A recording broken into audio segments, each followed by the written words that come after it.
cantare, benedicere, predicare. Chères sœurs, chers frères en Christ, entre l'Ascension et la Pentecôte, il y a comme une sorte de vide. Quel mystère célébrer aujourd'hui, ce dimanche? La résurrection du Christ, pendant tout le temps, depuis le dimanche de Pâques jusqu'à l'Ascension, c'est ce que nous célébrons. Nous sommes arrivés à l'Ascension qui nous enseigne la montée du Christ au ciel, près de son Père. Mais en attendant, le Paraclet promis, que célébrer? Comment vivre ce temps? Comment demeurer fidèle au Maître en son absence et sans son esprit?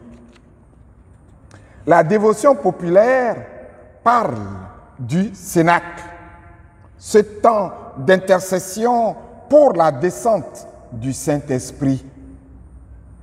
Si cette ferveur de l'attente du Saint-Esprit consolateur doit nous animer pendant 10 jours, ce dimanche, même s'il n'évoque pas un mystère particulier, nous plonge dans l'intimité de Jésus qui prie pour ses disciples, demandant pour eux l'unité en son nom, la joie et la sanctification.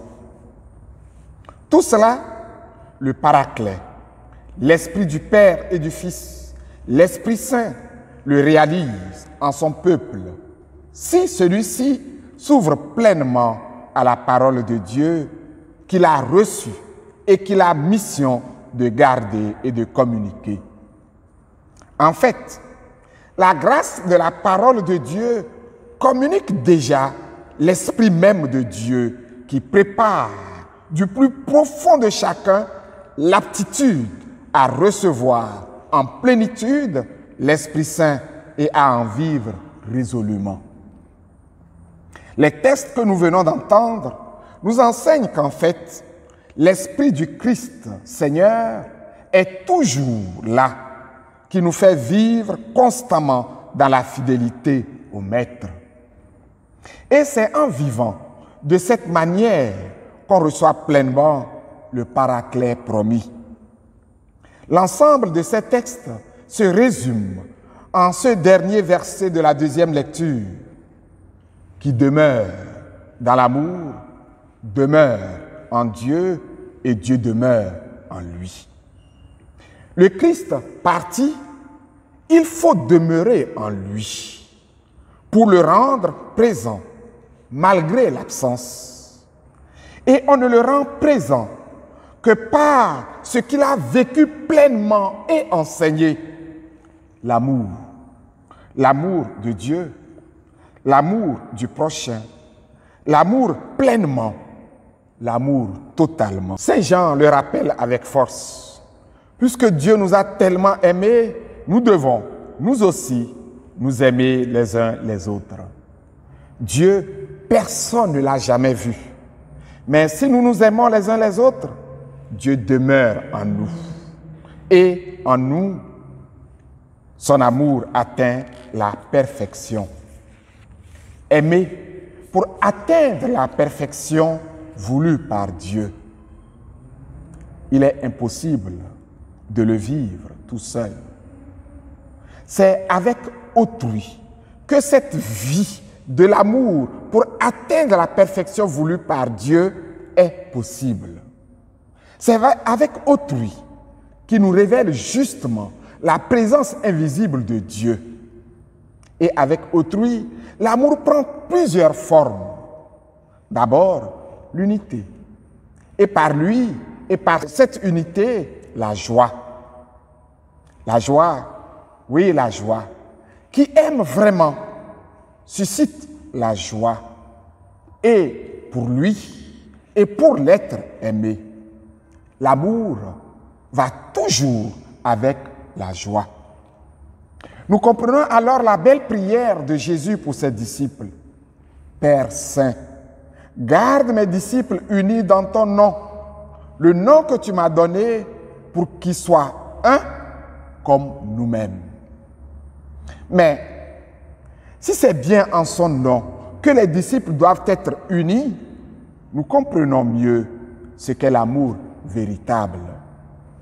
L'attachement à Dieu, l'attachement à sa volonté pour l'épanouissement de tous, le bien véritable que l'amour réalise et qui en fait la source authentique de la joie, c'est l'attachement à Dieu.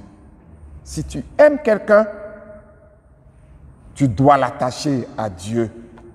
Et l'attacher à Dieu, c'est le sanctifier. Or, nous dit l'Évangile d'aujourd'hui, la sanctification ne se peut que par la vérité, par la parole de Dieu qui est vérité. Sanctifie mes disciples, sanctifie-les dans la vérité. Ta parole est vérité. En clair, me semble-t-il, l'amour dont il est question, c'est la vie dans la vérité. C'est la vie selon la parole de Dieu, la vie avec Dieu et pour lui. Cette vie est très exigeante. Et à dire vrai, elle ne se peut que par la grâce même de Dieu. Dieu lui-même se donnant encore et toujours de diverses manières à son peuple, à chacun de ses membres. L'Esprit même de Dieu, l'Esprit de Jésus, l'Esprit Saint.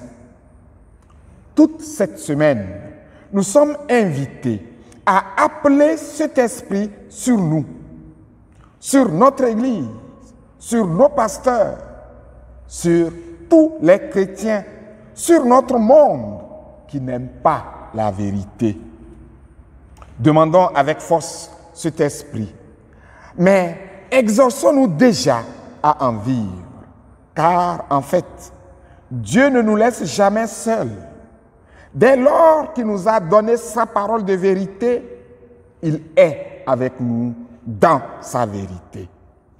Que cette Eucharistie nous plonge davantage dans la communion avec Dieu et dans la communion avec nos frères pour vivre dans la vérité au nom du Père et du Fils et du Saint-Esprit.